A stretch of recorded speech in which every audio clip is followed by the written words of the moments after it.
市内を流れる芦屋川、すんごい草が生い茂ってますね。この芦屋川はいわゆる天井川としても有名なところで、実はこの下を通っているものがあります。見えるでしょうか。線路です。でさっき線路を映したのはちょうど木のところから立って撮ったんですけども、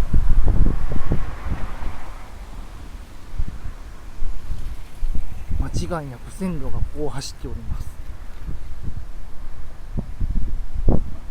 芦屋駅から西へ出て港南山手の方に向かったすぐのあたりですね、100メートル200メートルぐらいかなのところにこの芦屋川があり、電車はこの川の下を潜って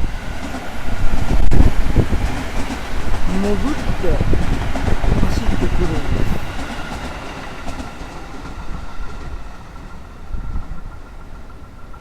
す。ちなみに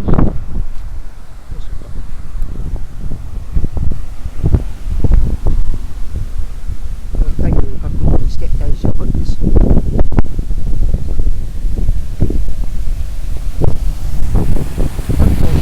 結構な水量が流れています。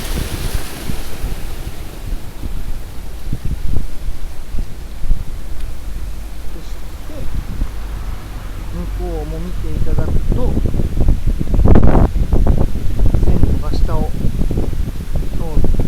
で車がこのように消えていくというぐらい、結構こちらもそうですけども勾配があります。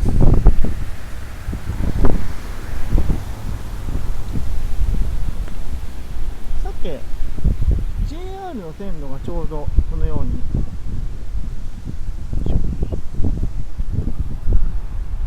まさに川の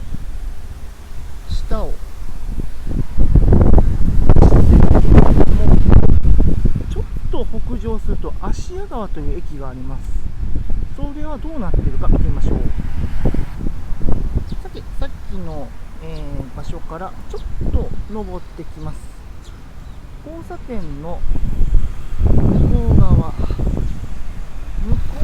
うの川の向こうの方にこれ芦屋川駅です。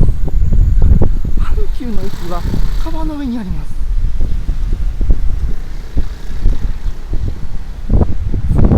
なんかのどかな、いい感じの、のどかなって言ったら失礼かな。でも阪急電車こう通ってると、ね、なんかすごい落ち着いた雰囲気のある高級住宅地って感じですけども、かたやこちらうっそうと生い茂ってる川の下を JR が走っているという、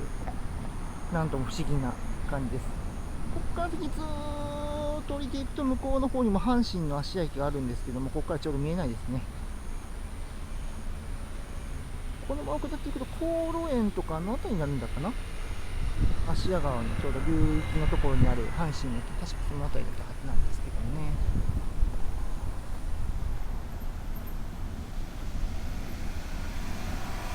川の下を電車が走るという